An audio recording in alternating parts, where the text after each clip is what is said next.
దేవుళ్లను పువ్వులతో పూజించడం సహజం. కానీ పువ్వులనే దేవుళ్ళుగా కొలిచే పండగ ఒకటుంది. అదే మన తెలంగాణ బతుకమ్మ పండగ. ఇలా పువ్వులను పూజించే సంస్కృతి బహుశా ప్రపంచంలో ఎక్కడా ఉండకపోవచ్చు. మరికొద్ది రోజుల్లో తెలంగాణలో బతుకమ్మ సంబరాలు ప్రారంభం కానున్నాయి. తెలంగాణ ఉద్యమ కాలంలో పాటకు ఎంత ప్రాధాన్యం ఉండేదో బతుకమ్మకు కూడా అంతే ప్రాధాన్యం ఉండేది. తెలంగాణ అస్తిత్వ పోరాట చిహ్నంగా బతుకమ్మ మారిందనడంలో ఎలాంటి అతిశయోక్తి లేదు. అంతటి ప్రాధాన్యం కలిగిన బతుకమ్మ గురించి మరిన్ని విషయాలు తెలుసుకుందాం. ప్రతి ఏటా ఈ బతుకమ్మ పండుగ సమీపించే సమయానికి ప్రకృతి అంతా పూలవనంగా మారుతుంది. ప్రకృతిలో సేకరించిన పువ్వులను ప్రకృతికే సమర్పించుకోవాలనే ఉద్దేశంతో బతుకమ్మలను నీటిలో నిమజ్జనం చేస్తారు.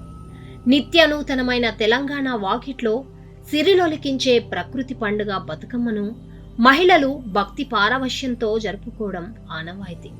శీతాకాలపు తొలి రోజుల్లో వచ్చే ఈ పండగ వేళ వర్షాలతో జలాశయాలు కళకళలాడుతూ ఉంటాయి. రకరకాల రంగులు పువ్వులు వికసించి కనువిందు చేస్తూ ఉంటాయి.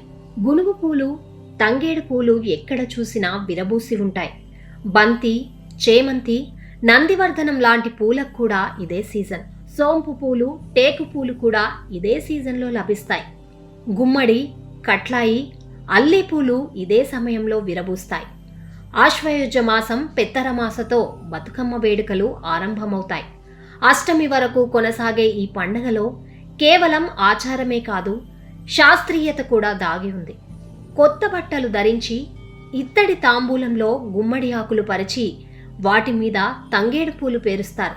తర్వాత గునుగు, బంతి, చామంతి, అడవి చామంతి, ముత్యాల పువ్వు, రుద్రాక్ష, నీలగోరింట, పట్టుకుచ్చులు, కట్ల, బీర పువ్వులను బతుకమ్మలను పేర్చడంలో వినియోగిస్తారు.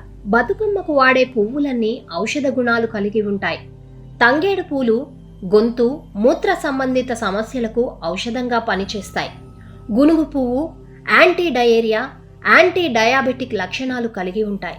బంతి పువ్వు క్రిమి సంహారిణి, దోమలను నివారించే శక్తి కలిగి ఉంటుంది.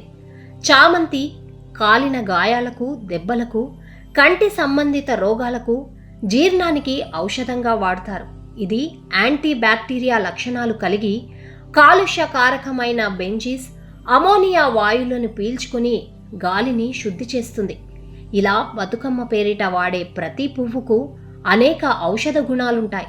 ఈ పువ్వులన్నింటినీ గోపురంలా పేర్చాక పైన గుమ్మడి పువ్వు గొడుగును పెడతారు. తమలపాకులో పసుపుతో చేసిన గౌరమ్మను ఉంచి పక్కనే దీపం వెలిగిస్తారు. పసుపు శుభసూచకం, అంతేకాదు క్రిమి సంహారిణి కూడా. ఇక దీపం జ్ఞానానికి సంకేతం.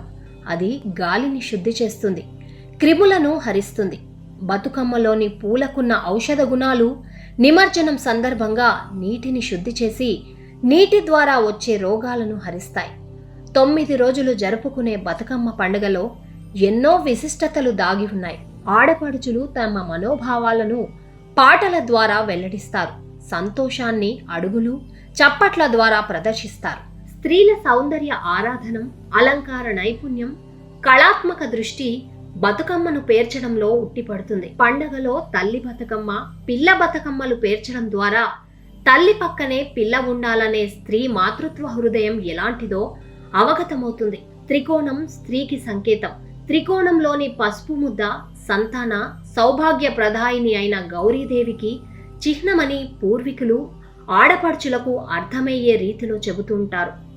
బతుకమ్మ బతుకమ్మ ఉయ్యాలో, బంగారు బతుకమ్మ ఉయ్యాలో అంటూ సాయంత్రం ఇంటి ముందు కానీ, వీధిలో కానీ, దేవాలయంలో కానీ, చెరువు దగ్గర కానీ, వాగు దగ్గర కానీ ఆడపడుచులంతా చేరి బతుకమ్మలను మధ్యలో పెట్టుకొని పాటలు పాడతారు. ఒకరు పాట చెబుతూ ఉంటే మిగతా మహిళలు వంత పాడతారు. 9 రోజుల పాటు ఈ బతుకమ్మ ఉత్సవాలు జరుగుతాయి. 9 రోజులు జరిగే ఈ బతుకమ్మ ఉత్సవాలను 9 వేర్వేరు పేర్లతో పిలుస్తారు.